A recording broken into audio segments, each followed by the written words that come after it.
My name is James Whitfield. I am 41 years old. I spent 19 years as a firefighter, and the morning I walked into the station for the last time, I knew two things with complete certainty. The first was that I could no longer do the job safely. My left knee had been rebuilt twice, my shoulder had been repaired once, and my pulmonologist had been direct with me in a way that good doctors are when they need you to hear something you do not want to hear. The second thing I knew was that my family had no idea what I had been building on the side for the last 8 years, while everyone assumed I was simply a firefighter waiting to retire on a pension. My mother had never stopped introducing me at family gatherings as her son the firefighter, in a tone that was proud but also faintly apologetic, as though the job was something you explained rather than celebrated. My brother Dennis had made a comment at Thanksgiving 3 years earlier, delivered with the easy confidence of a man who had gone to business school and worked in commercial real estate, that I should have done something with my brain when I was young enough for it to matter. I had nodded and passed the cranberry sauce.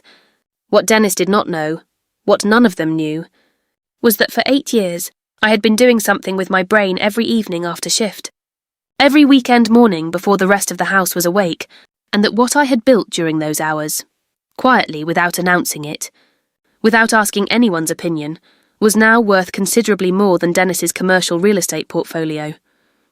I am telling you this story not because I want to talk about money, though money is part of it. I am telling you this story because of what happened at my retirement dinner, when my family gathered to celebrate the end of my firefighting career and discovered, one by one, that the career they had been celebrating was not the most important thing I had done with the last 2 decades of my life. The 8 years started with a book. That is not a dramatic origin story, and I am aware of it, but it is the true one, and the true one is the one worth telling.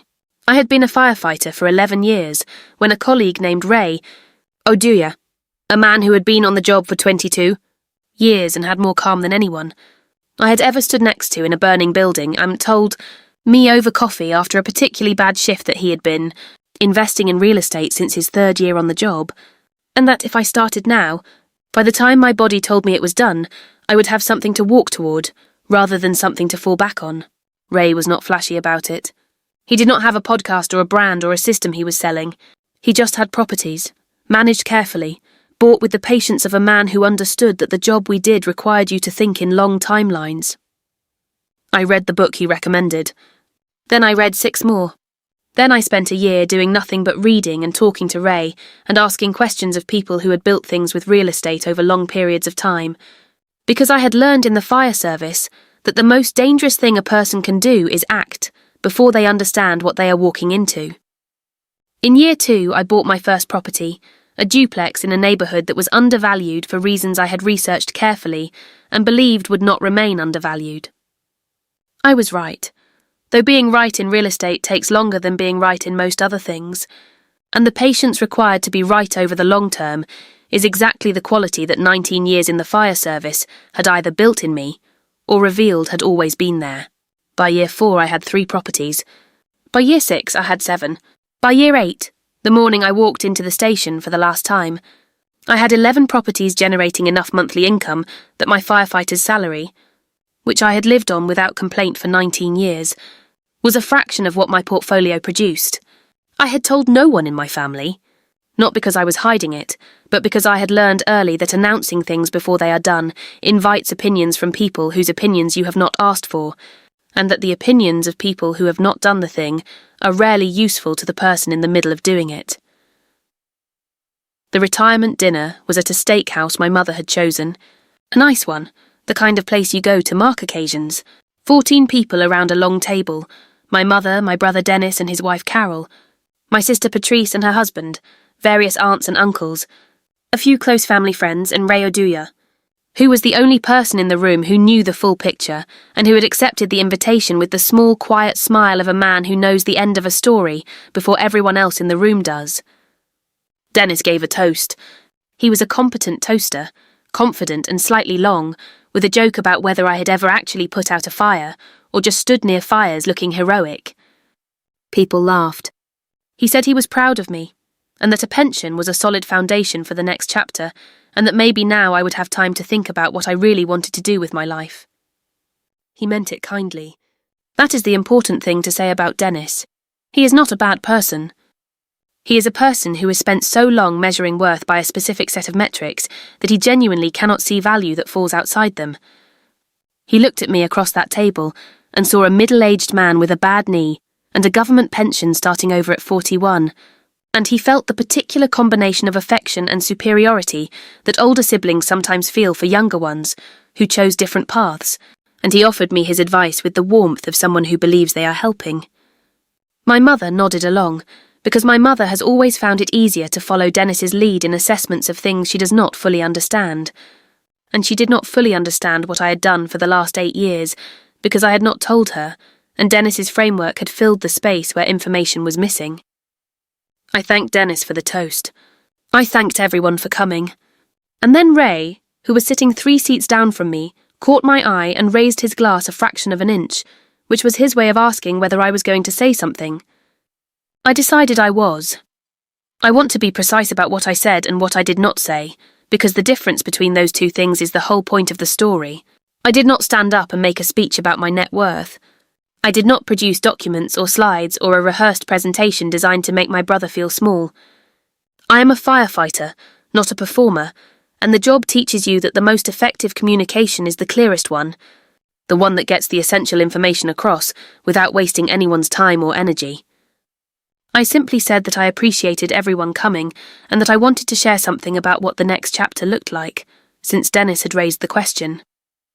I said that for the last 8 years, in the time between shifts and on weekends and during the recovery periods after my knee surgeries, I had been building a real estate portfolio.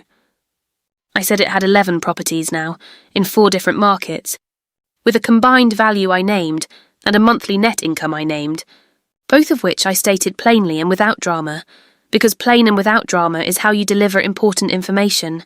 The table went quiet in the way tables go quiet, when a piece of information requires everyone to rebuild a mental model they had been operating with for a long time.